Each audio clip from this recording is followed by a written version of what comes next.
yang blueprint atau roadmap PSSI ke depan. Singkat saja Pak gambarannya. Kami persilahkan Pak.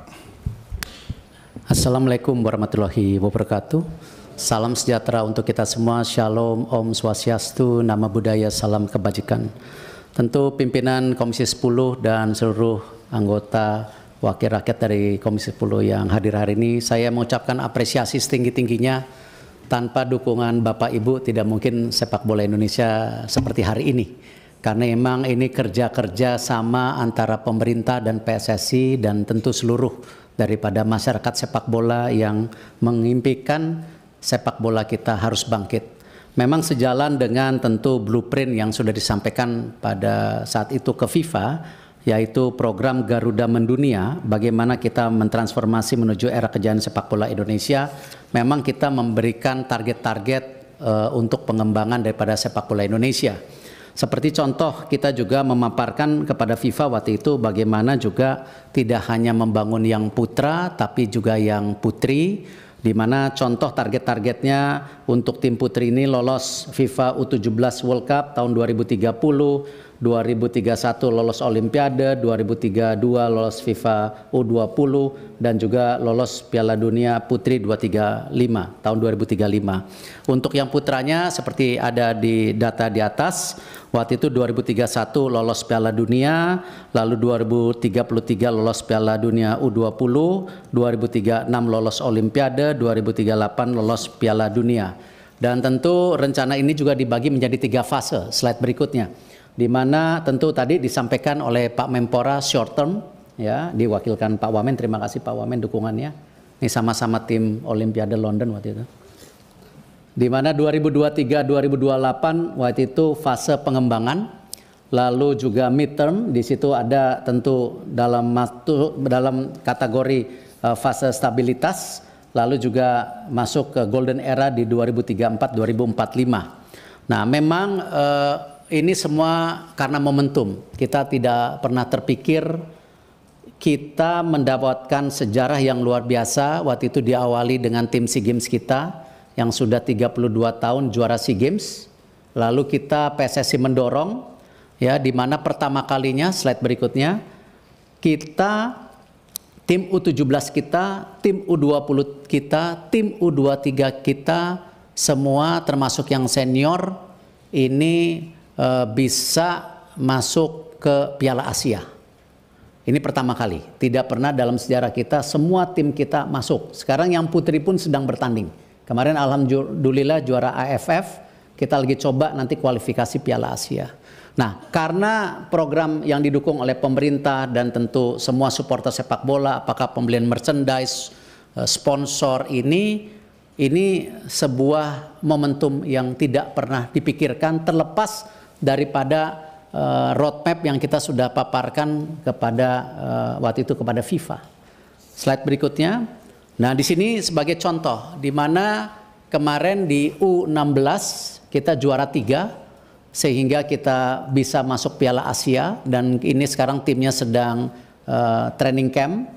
Akan ada beberapa pertandingan nanti di UAE, lalu di Saudi. Kalau sampai kita masuk 8 besar di Piala Asia, artinya kita lolos Piala Dunia. Artinya sebuah terobosan yang mestinya targetnya di tahun 2030-an. Nah, lalu di U20 sama kemarin ternyata kita juara 1 Piala AFF U19. Yang sebenarnya untuk U20 sendiri targetnya sebenarnya lebih rendah dari yang U17. Ternyata juara. Nah, akhirnya kita lolos juga Piala Asia. Tapi sayang di fase grup kita kalah. Dan memang ke Piala Dunia itu untuk Piala U20 cukup berat karena 4 besar. Kalau yang U17 8 besar. Nah, tetapi tentu hal-hal seperti ini kita tidak boleh menyerah diri. Karena sebuah kegagalan. Karena U17 kita masih punya potensi. Bahkan kenapa kita juga diskusi hari ini mengenai percepatan naturalisasi, karena prestasi yang luar biasa di tim U23 kita. Next slide. Di mana masuk 4 besar Piala Asia. Jadi ranking 4 di Asia. Sehingga kalau ranking 3 kita langsung ke Olimpiade. Akhirnya karena ranking 4 kita harus bertanding di Prancis melawan Guinea. Sayang kita kalah 2-0. Nah, hal-hal seperti ini yang membuat confidence pemerintah PSSI kenapa tim senior kita ini punya potensi dari anak-anak muda kita seperti Rido, Marcelino yang juara SEA Games, ditambah tadi tim U23 kita dan sisa daripada tim senior kita. Nah, hal ini yang kalau dibilang kita sangat agresif, mohon maaf, tidak lain kita ingin supaya mimpi kita di Piala Dunia bisa tercapai.